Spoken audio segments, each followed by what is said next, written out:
आलाख्यो आज इंटरनेट जो क्लास चल रहे हैं इसमें आप सभी लोगों का पूरा स्वागत है। आज हम Hamid Ahmed memorial girls centre college की तरफ से राजेश सिंह के द्वारा आप सभी को सब्जेक्ट सिविक्स के संदर्भ में हम आप सभी को कुछ बताना चाहेंगे। आप सभी लोग कक्षा 12 के स्टूडेंट हैं, कक्षा 11 से कक्षा 12 में आए हैं। कक्षा 11 में बहुत कुछ आप नवशास्त्र के बारे में जान चुके हैं। आज कक्षा 12 के बारे में आप कुछ जानेंगे। आपके सिलेबस में जो पहला चैप्टर है वो है शीत युद्ध का दौर।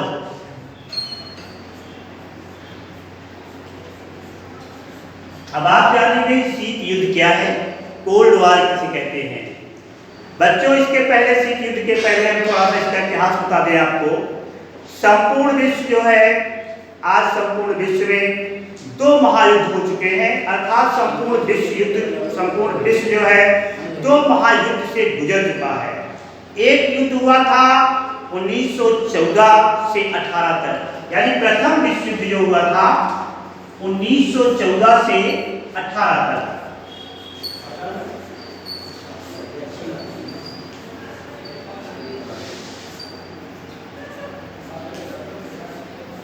उन्नीस सौ 14 से 1918 1914-1918 में जो महायुद्ध हुआ, इसमें तमाम फैक्टर रहे हैं। बहुत धन और जन की हानि हुई थी इसमें, और इसमें एक देश को यानी जर्मनी को हार का सामना करना पड़ा, और हार के दौरान कुछ ऐसे भी समझौते उसको करने पड़े जिस समझौते के तहत वह उबर नहीं पाया। जबरदस्ती उसे समझौते करने पड़े थे, और उस समझौते के तहत जो टीस बनी, जो घात लगा, वह टीस उसके अंदर से निकल नहीं पाई थी, और उसके बाद वह प्रतिशोध की भावना, प्रतिशोध की जो ज्वाला थी जर्मनी के अंदर धधक रही थी। और इसके पश्चात जब वह अपनी सैन्य शक्ति को बढ़ाया, उसके साथ उसके नेता हुए, उनका नाम था हिटलर। क्या नाम था? हिटलर।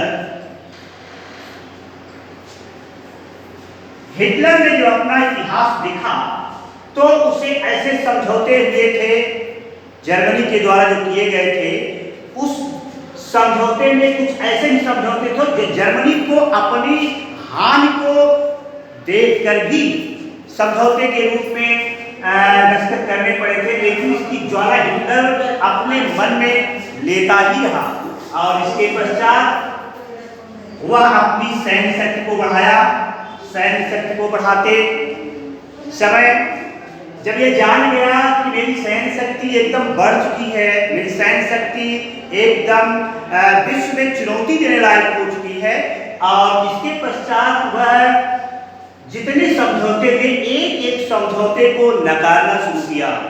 और जब नकारना शुरू किया तो संपूर्ण विश्व के लोग, यानी अमेरिका के लोग, अमेरिकी गुट के लोग, जिसे कहते हैं मित्र देश के लोग एकजुट होकर के फिर जर्मनी पर दबाव बनाना शुरू किए, और जाकर के द्वितीय विश्व युद्ध का रूप लिया। और द्वितीय विश्व युद्ध जो हुआ था बच्चों 1939 से लेकर के 1945 तक हुआ था। तो इस तरीके से संपूर्ण विश्व को 2 बार विश्व युद्ध से झेलना पड़ा है। एक है प्रथम विश्व युद्ध 1914 से लेकर 1918 तक, और द्वितीय विश्व युद्ध जो हुआ है वो है 1939 से लेकर के 1945 तक।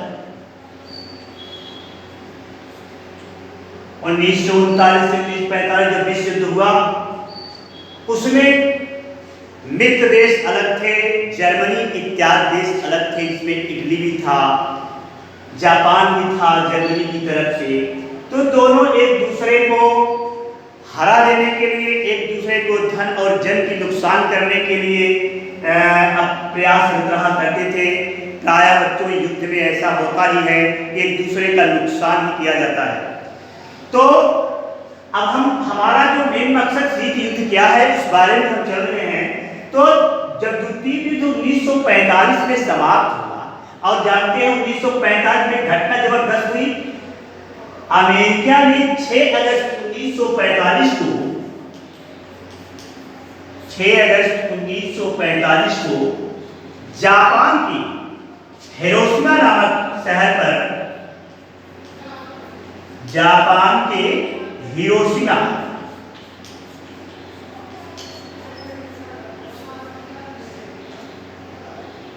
नामक शहर पर परमाणु बम गिराया और ठीक 3 दिन बाद 9 अगस्त 1945 को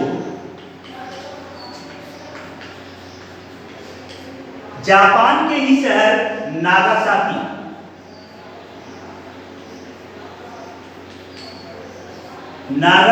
पर परमाणु बम गिराया।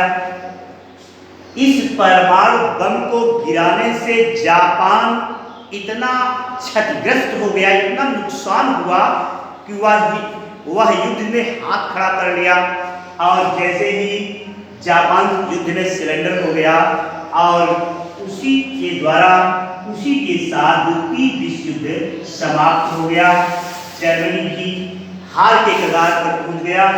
जब यह द्वितीय विश्व युद्ध समाप्त हो गया और जापान पर अमेरिका ने जो परमाणु बम गिराया, मित्र देश में शामिल रूस भी था, जिसे सोवियत संघ कहते हैं। सोवियत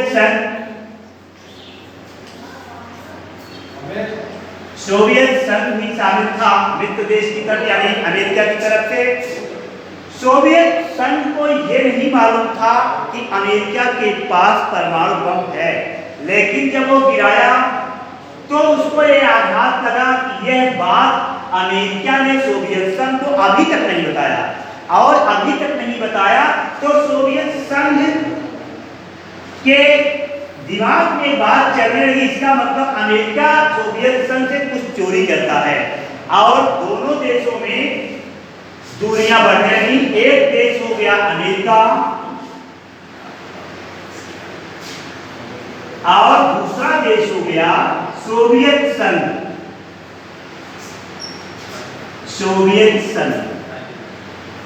बच्चों, मैं इसको इसलिए बता रहा हूं ताकि आप लोग जाने कि शीत युद्ध की शुरुआत कहां से हुई।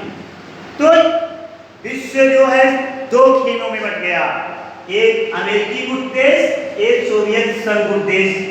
अमेरिकी गुट में तमाम देश थे, सोवियत संघ में भी तमाम देश थे, लेकिन अमेरिका जो है अपने गुट का नेतृत्व करता था, सोवियत संघ भी अपने गुट का नेतृत्व करता था। और धीरे धीरे दोनों में दूरियां बढ़ती गई, और दूरियां बढ़ने से क्या हुआ, दोनों एक दूसरे को मात देने के लिए, एक दूसरे को हरा देने के लिए, एक दूसरे का नुकसान करने के लिए आमादा हो गए। और जो शीत युद्ध का प्रकरण है यहीं से शुरुआत होता है।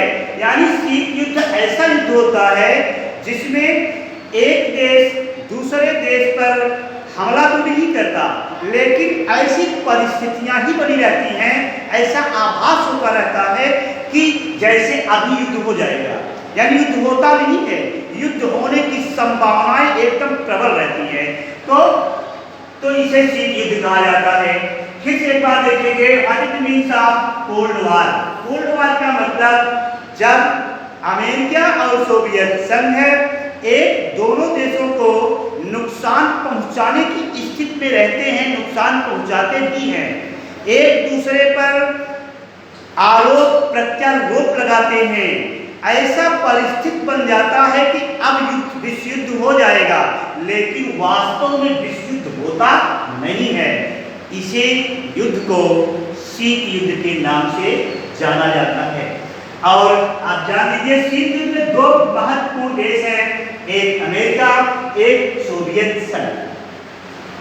अब कहेंगे शीत युद्ध क्यों शुरू हुआ, आखिर क्या कारण था। एक फैक्टर तो मैंने आपको बता दिया कि जापान पर जो परमाणु बम अमेरिका ने गिराया, सोवियत संघ से यह बताया नहीं था कि अमेरिका के पास परमाणु बम है या नहीं है।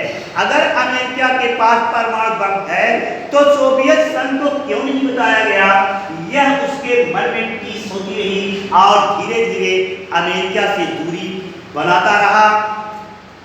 इसी बीच अमेरिका भी सोचता था कि हमारे खेमे में ज़्यादा देश आ जाए और इसके पश्चात अमेरिका तमाम देशों को अपने गुट में शामिल करने का प्रयास करने लगा। इधर सोवियत संघ भी अपने गुट में संपूर्ण देशों को शामिल करने के लिए प्रयासरत होने लगा और अंतर्राष्ट्रीय घटनाक्रम में भारत को उसी समय आज़ादी मिली थी जिस समय विश्व युद्ध चल रहा था, यानी 1947 ईस्वी में। 1947 में भारत आज़ाद हुआ। भारत की आज़ादी में एक महत्वपूर्ण फैक्टर ये भी था कि द्वितीय विश्व युद्ध का हो जाना। द्वितीय विश्व युद्ध जब हुआ, यानी 1947 में द्वितीय विश्व का दौर चल रहा था, इसमें इंग्लैंड जो है इतना जर्जर हो चुका था, इतना परेशान हो गया था कि उसका भारत में शासन करने के लिए अब ताकत ही नहीं थी। तो एक फैक्टर महत्वपूर्ण था भारत को आजादी दिलाना, यानी भारत उसी समय आजाद हुआ था। तो जिस समय भारत आजाद हुआ उस समय अमेरिका भी चाहता था कि भारत अमेरिकी गुट में शामिल हो जाए। सोवियत संघ चाहता था भारत सोवियत संघ के गुट में शामिल हो जाए, लेकिन अमेरिका और सोवियत संघ दोनों दबाव भारत के ऊपर बना रहे थे। लेकिन भारत के तत्कालीन प्रधानमंत्री पंडित जवाहरलाल नेहरू ने किसी भी गुट में शामिल न होने का ऐलान किया, यानी हम किसी भी गुट में शामिल नहीं होंगे, अर्थात गुट निरपेक्ष देश कहलाएंगे या गुट निरपेक्ष रहेंगे या किसी भी गुट में हम शामिल नहीं होंगे। तो ये किसी भी गुट में शामिल नहीं हुआ। इसका कारण ये हुआ कि अगर हम किसी गुट में शामिल रहेंगे तो हमें उस गुट के हिसाब से, उस गुट के रूल रेगुलेशन से चलना होगा। अगर किसी भी गुट में शामिल नहीं होंगे तो अपने स्वतंत्र विदेश नीति को हम चला सकेंगे, यानी किसी भी गुट में शामिल न होकर के अपने स्वतंत्र विदेश नीति को कायम रखना निर्गुट देश कहलाता है, गुट निरपेक्ष देश कहलाता है। तो भारत भी गुट निरपेक्ष देशों में आया। तो हम बता रहे हैं शीत युद्ध के बारे में। शीत युद्ध का मतलब जब दो देश आपस में युद्ध करने की स्थिति में हो, एक दूसरे का नुकसान कर रहे होते हैं, एक दूसरे को नीचा दिखाने का प्रयास कर रहे होते हैं, लेकिन आपस में लड़ाई नहीं करते हैं, ऐसे युद्ध को शीत युद्ध के नाम से जाना जाता है। तो बच्चों, आज हम शीत युद्ध क्या है इसके बारे में आपको बताए। कल हम आपको बताएंगे शीत युद्ध के कारण क्या थे, शीत युद्ध क्यों हुआ, इसके बारे में कल हम आपको बताएंगे विस्तार से। आज इतना ही जानेंगे आप, what is the meaning of cold war, शीत युद्ध क्या है। तो आप लोग नोट करेंगे शीत युद्ध क्या है और यह किन दो देशों के मध्य हुआ था, आप इसको जान लेंगे।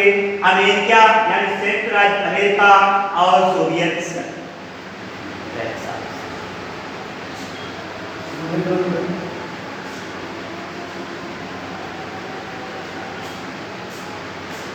कहाँ गया हो?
हाँ आप खोला देखिए।